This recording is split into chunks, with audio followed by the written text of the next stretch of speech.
Alexander the Great, Julius Caesar,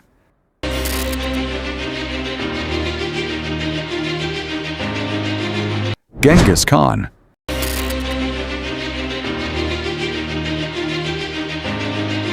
Napoleon Bonaparte,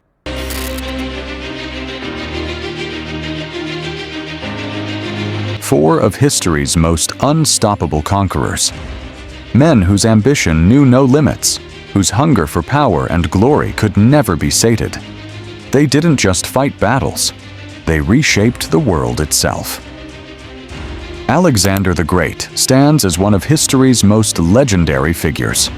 From the moment he ascended the Macedonian throne, he refused to be ordinary. He wept, not from sorrow, but because conquering millions of square miles of the known world still wasn't enough.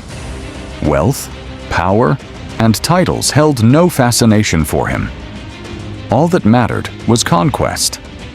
Fearless in battle, he led his men into situations others would consider suicidal. His courage inspired them, but his relentlessness also exhausted them. His greatest challenge came in India, where he faced the mighty King Porus. The battle was brutal. Alexander's men were tired, wounded, and outnumbered, yet he pressed on, driven by his insatiable desire to conquer.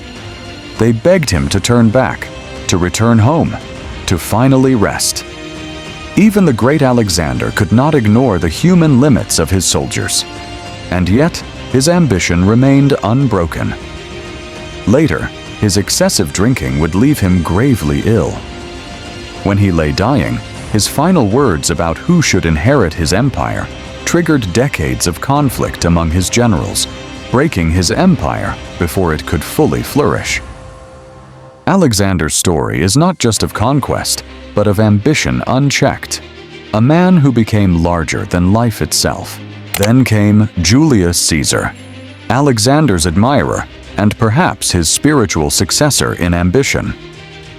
Caesar studied Alexander's campaigns, obsessed with surpassing him, but he was haunted by a persistent sense of underachievement. Rising through the Roman political and military ranks, he gained both power and fame.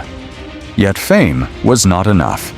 Caesar wanted control, total control. He declared himself dictator for life, undermining the centuries-old Roman Republic. Senators feared that he sought to become a monarch, erasing the delicate balance of power that Rome had known for centuries. And then, on the Ides of March, betrayal struck. 60 conspirators, including his trusted ally and adopted son, Brutus, stabbed him 23 times in the Senate. The city of Rome shook with shock. Caesar's life shows that even the most brilliant minds are vulnerable to envy, fear, and ambition, both their own and that of others. Genghis Khan, the beast of the East, brought a new level of scale to conquest. He didn't just seek glory, he sought total domination. Far surpassing Alexander in the amount of land conquered, Genghis's empire stretched across vast, unforgiving lands. Unlike Alexander or Caesar, he never claimed divinity. He embraced his role as a tyrant, and he did so openly, relishing the fear he inspired. He wrote of the greatest happiness as scattering enemies, burning cities, and leaving no trace of mercy. His victories were devastating, leaving trails of destruction across Asia. Yet, unlike the carefully recorded deaths of other conquerors, Genghis's passing remains shrouded in mystery. Some accounts claim he succumbed to disease, others that he was fatally wounded in battle, or even killed in revenge. Regardless, the secrecy surrounding his death illustrates the strategic mind of a man who put empire above himself.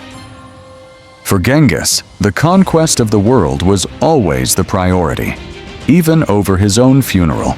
Centuries later, Napoleon Bonaparte emerged as a different kind of conqueror, one who treated war as an art. He transformed battlefields into canvases, orchestrating movements of armies like a master painter with brush and palette. His memory was phenomenal, his attention to detail unmatched. He could recall the exact location of each unit in an army of hundreds of thousands and predict movements with uncanny accuracy. Napoleon's brilliance allowed him to sweep across Europe, defeating armies with astonishing speed and precision. Yet ambition has a price. The higher he rose, the greater the stakes, and eventually, defeat came at Waterloo. Captured by the British, Napoleon spent his remaining years in exile, living in relative isolation. But even in confinement, he clung to rituals of power, hosting formal dinners where soldiers wore uniforms and women wore evening gowns, attempting to recreate the grandeur of his empire. He died reflecting on his country, his army, and his beloved Josephine, the woman who had been at his side throughout his rise. These four conquerors met different ends. Alexander fell to illness, Caesar to betrayal, Genghis to mysterious death, and Napoleon to exile. Yet despite the differences, one thing unites them all: an insatiable drive, a desire for more, and a legacy that continues to echo through the ages. Their stories remind us that ambition, when combined with vision, courage, and determination, can shape the course of history. But ambition also comes with cost. The relentless pursuit of greatness often leaves destruction, loss, and tragedy in its wake. Alexander, Caesar, Genghis, Napoleon, men who were never satisfied, who always desired more, and who left the world forever changed.